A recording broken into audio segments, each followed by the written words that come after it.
Olá, amigos e amigas queridos do nosso Momento Redenção. Trazemos nesta tarde para mais algumas reflexões em torno da doutrina dos espíritos, de um artigo interessante, muito interessante, constante da Revista Espírita de junho de 1868, que tem o título A Morte do Sr. Bisset, Cura de Sétif, que tem como subtítulo A Fome entre os Espíritos. Então vamos aí. Um dos nossos correspondentes da Argélia nos informa nos termos seguintes sobre a morte do Sr. Bisset, cura de Sétif.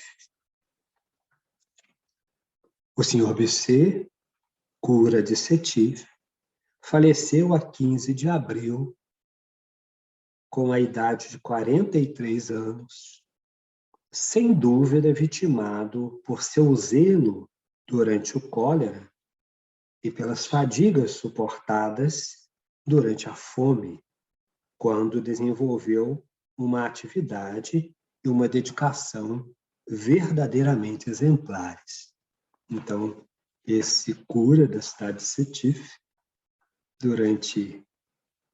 teve muitas fadigas e acabou morrendo vitimado pelo seu zelo durante a epidemia do cólera, onde ele cuidou de muita gente, se dedicou profundamente, né? Desenvolveu uma atividade e uma dedicação verdadeiramente exemplares. Nascido nas proximidades de Viviers, no departamento de Ardèche, era, há 17 anos, pastor desta cidade, onde tinha sabido conciliar as simpatias de todos os habitantes, sem distinção de culto, por sua prudência, sua moderação e a sabedoria de seu caráter. Nós sabemos aí que se trata de um homem de bem, né? De um cidadão de bem, verdadeiramente. No começo do Espiritismo, nesta localidade, e principalmente quando o Eco de Sétif afirmou altamente esta doutrina, por um instante o Sr. Bisset teve a intenção de o combater. Entretanto, absteve-se de entrar na luta que se estava decidido a sustentar. Depois, tinha lido as vossas obras com atenção. É possivelmente a essa leitura que se deve atribuir a sua reserva cheia de sabedoria, quando lhe foi dado ler no púlpito o famoso mandamento do Monsenhor Pavie, bispo de Argel, que qualificava o Espiritismo como esta nova vergonha da Argélia.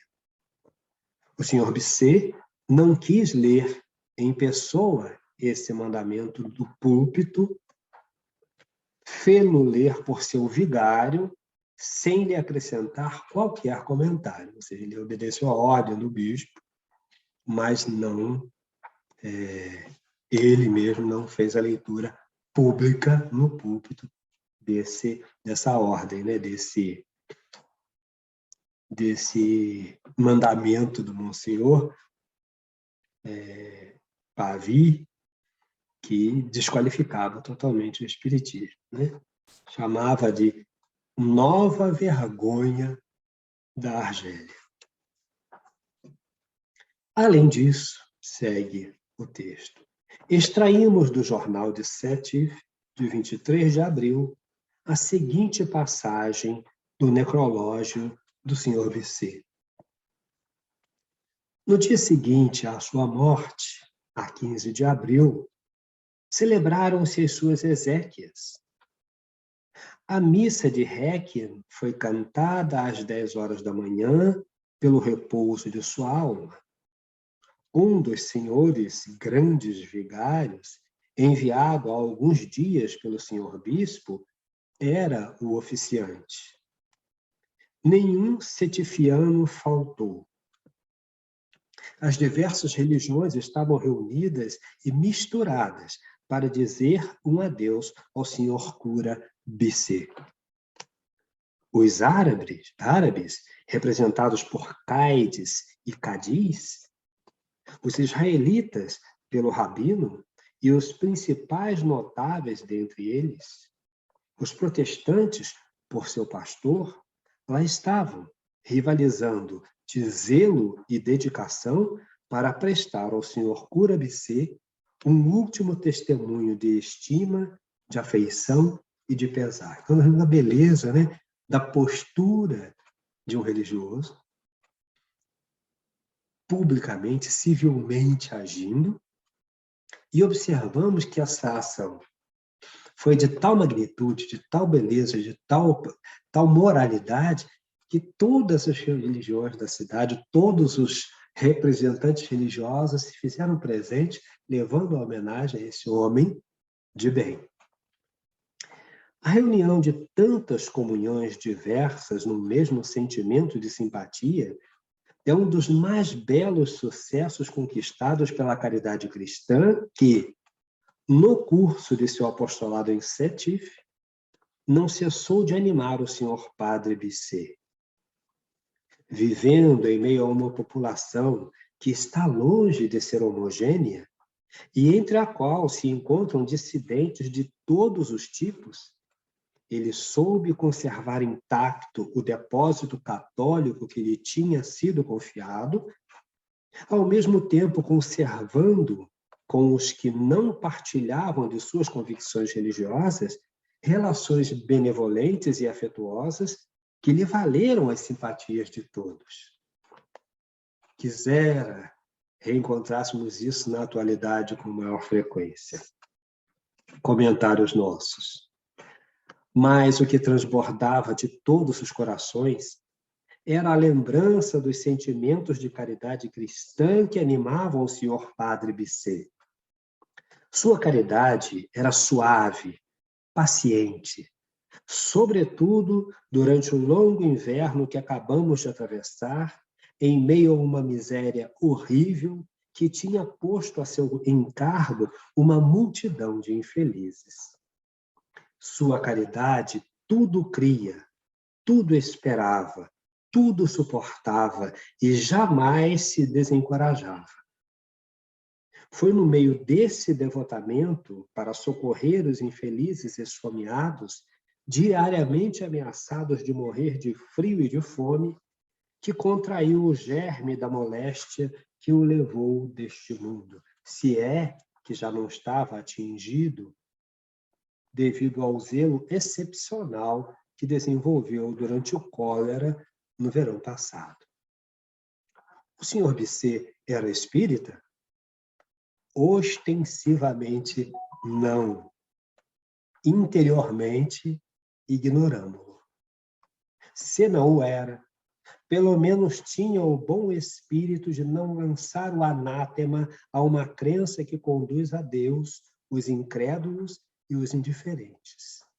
Aliás, que nos importa? Era um homem de bem, um verdadeiro cristão, um sacerdote segundo o Evangelho.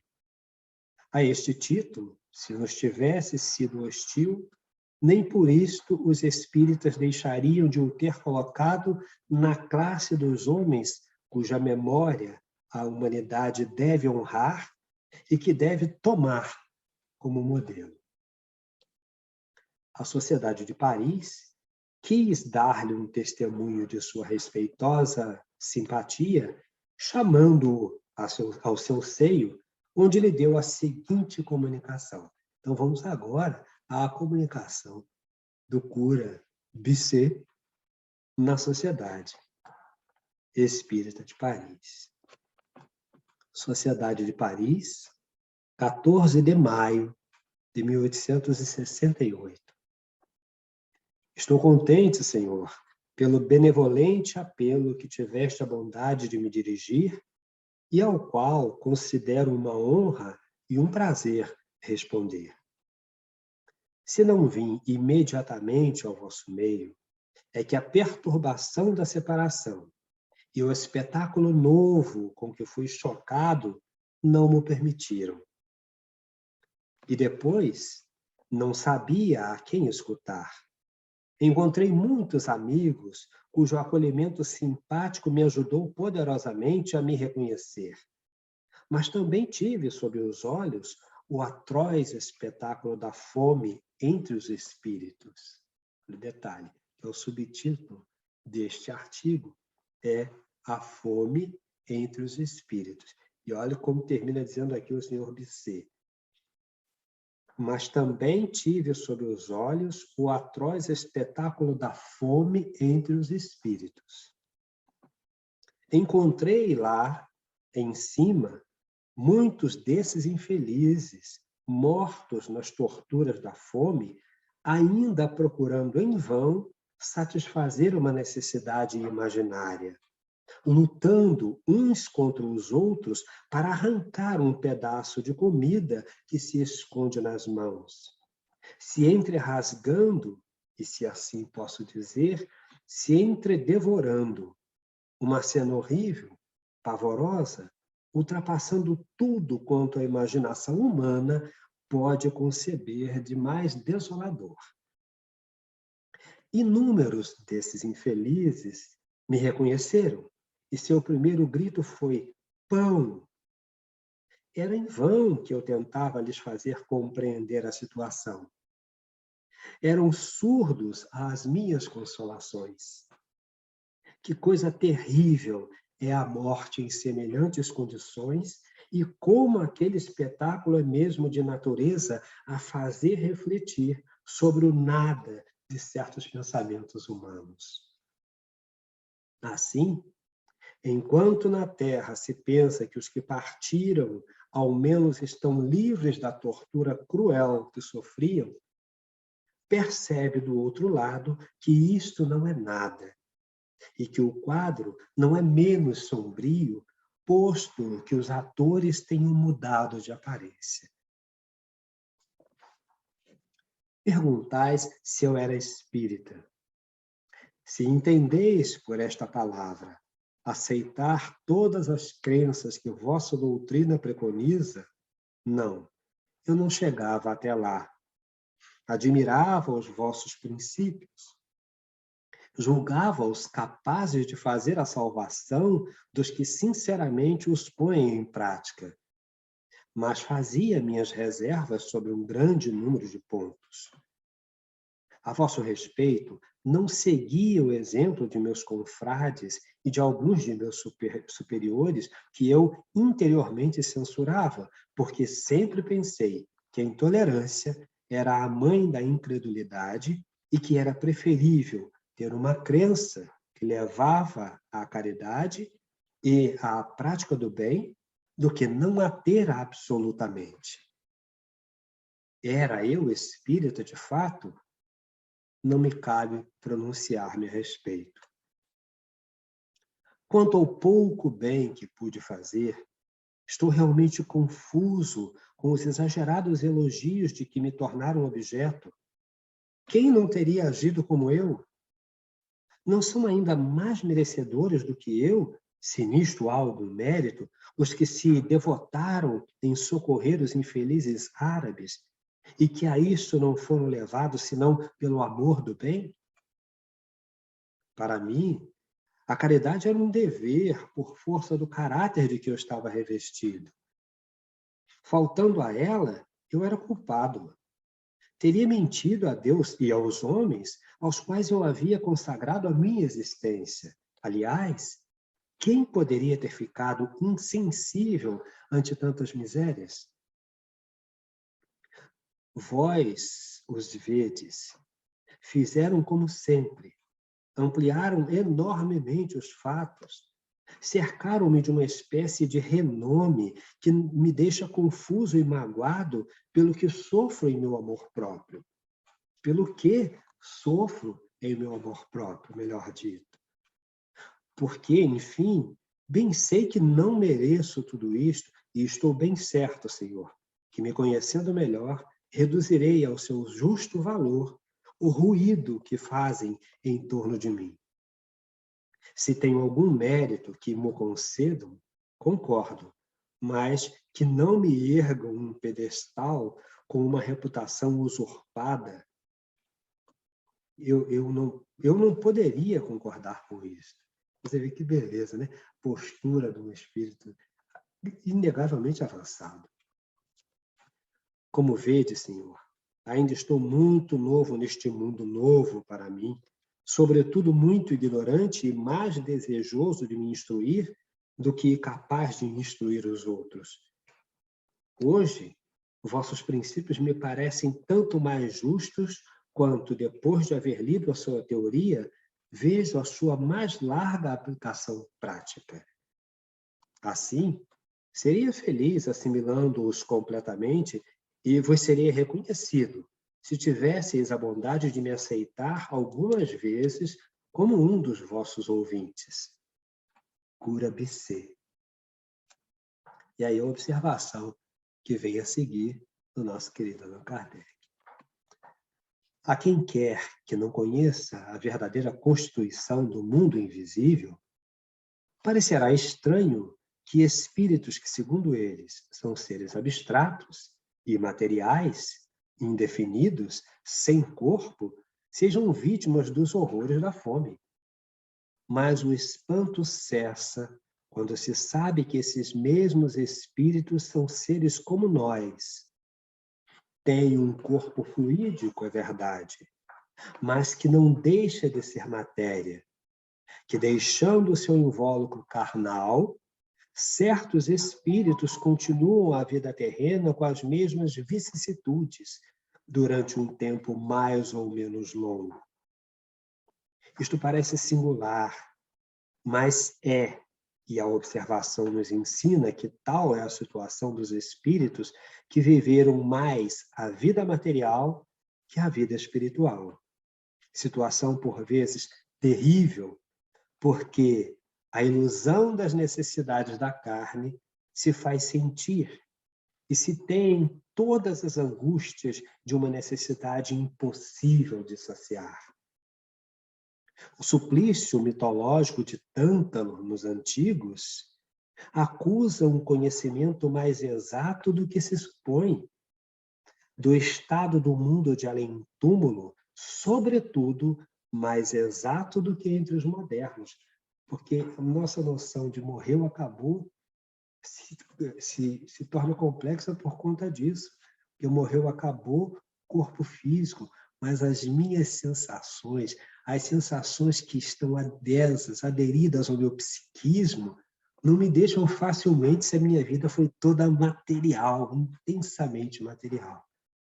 É muito difícil eu pensar de outra maneira quando deixo esse corpo físico, porque como eu tenho o corpo da ressurreição, como chama Paulo, o perispírito, o corpo fluídico do espírito, que é uma matéria menos densa que a deste corpo aqui, mas densa com relação ao que o espírito representa. Então, essas sensações permanecem, porque é o meu psiquismo que vive intensamente o que eu vivi a vida inteira de encarnado. Muito outra é a posição dos que, desde esta vida, se desmaterializaram pela elevação de seus pensamentos e sua identificação com a vida futura. Todas as dores da vida corporal cessam com o último suspiro, e logo o espírito plana, radioso no mundo etéreo, feliz como um prisioneiro livre de suas cadeias. Quem nos disse isto? É um sistema, uma teoria? Alguém disse que deveria ser assim e se acredita sob palavra? Não. São os próprios habitantes do mundo invisível que o repetem em todos os pontos do globo para ensinamento dos encarnados. Sim, Legiões de espíritos continuam a vida corporal com suas torturas e suas angústias. Mas quais? Os que ainda estão muito enfeudados na matéria para dela se destacarem instantaneamente. É uma crueldade do Ser Supremo? Não. É uma lei da natureza inerente ao estado de inferioridade dos espíritos e necessária ao adiantamento. É uma prolongação mista da vida terrestre durante alguns dias, meses ou anos, conforme o estado moral dos indivíduos. Seriam bem-vindos para taxar de barbárie essa legislação aqueles que preconizam o dogma das penas eternas, irremissíveis, e as chamas do inferno como um efeito da soberania, ou melhor, da soberana justiça?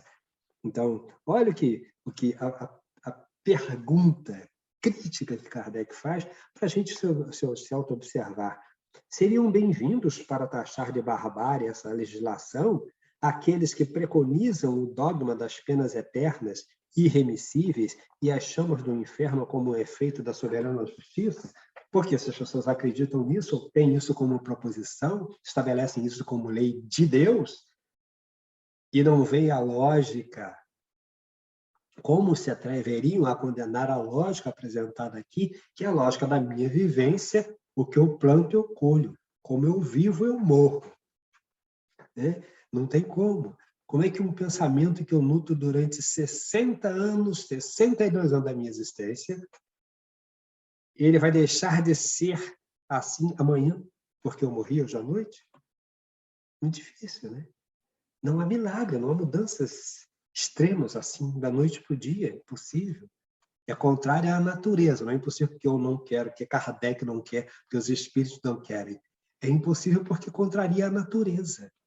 A natureza, em a natureza, há sempre um processo. Nós voltamos à vida física através da reencarnação. Voltamos como? Primeiro ato, pai e mãe se acasalam para que se gere um embrião, que se implante no útero, que passe um tempo cheio de gestação para que eu venha à luz. Olha, então, tudo é processo. Tudo é processo. Podem eles opor em paralelo com uma situação temporária sempre subordinada à vontade do indivíduo de progredir, à possibilidade de avançar por novas encarnações, porque um propõe que esse inferno é eterno, que a condenação é eterna. A outra, que é a doutrina dos espíritos, vai apresentar o quê? Eu me nutro, do que eu me nutro, eu levarei essa nutrição até o outro lado da vida, quando livre do corpo físico, mas não da materialidade que eu nutri durante esse tempo todo. Mas isso não é eterno. Padecerei por algum tempo, até o momento do reequilíbrio, de renovar essas forças, essas energias, busco uma nova reencarnação, consigo essa nova reencarnação e vou mudando o meu padrão. Vou naquele processo do cadinho, onde a ebulição dos metais é plena e a escória, então, é o que sobra em cada reencarnação, purificando o metal, até que ele chegue àquele ponto da alquimia, o ouro, né? Então, é exatamente isso que se dá com o processo da reencarnação. É uma coisa tão bonita. Aliás, não depende de cada um escapar a essa vida intermediária que, francamente, nem é a vida material, nem a vida espiritual. Não depende de cada um de nós, desde agora. Os espíritas a ela escapam naturalmente, olha Kardec falando. Os espíritas escapam a ela escapam naturalmente, porque compreendendo o estado do mundo espiritual antes de nele entrar, imediatamente se dão conta de sua situação. Oxalá isso comece a se dar efetivamente com cada um de nós, né? A depender da nossa construção, né? Seremos nós que vamos estabelecer isso. As evocações nos mostram uma porção de espíritos que ainda se julgam deste mundo, suicidas, supliciados que não suspeitam que estão mortos e sofrem o seu gênero de morte, outros que assistem ao próprio enterro, como ao de um estranho, avarentos que guardam os seus tesouros, soberanos que julgam mandar ainda e ficam furiosos por não serem obedecidos, depois de grandes naufrágios, náufragos que lutam contra o furor das ondas, depois de uma batalha, soldados que se batem, e ao lado disto, espíritos radiosos que nada mais têm de terrestres e são, para os encarnados, o que a borboleta é para a lagarta.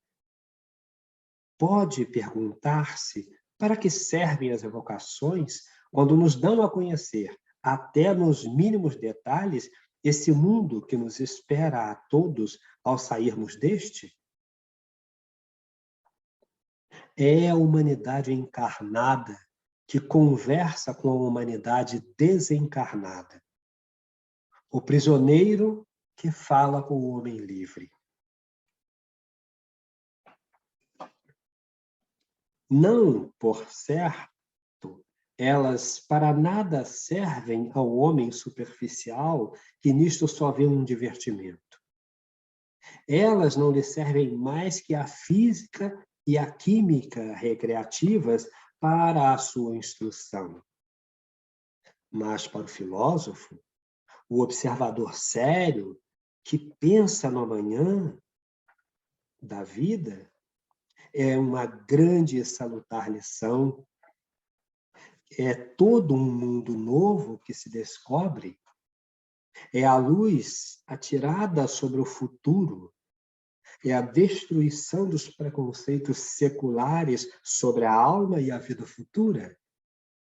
É a sanção da solidariedade universal que liga todos os seres. Dirão que se pode ser enganado.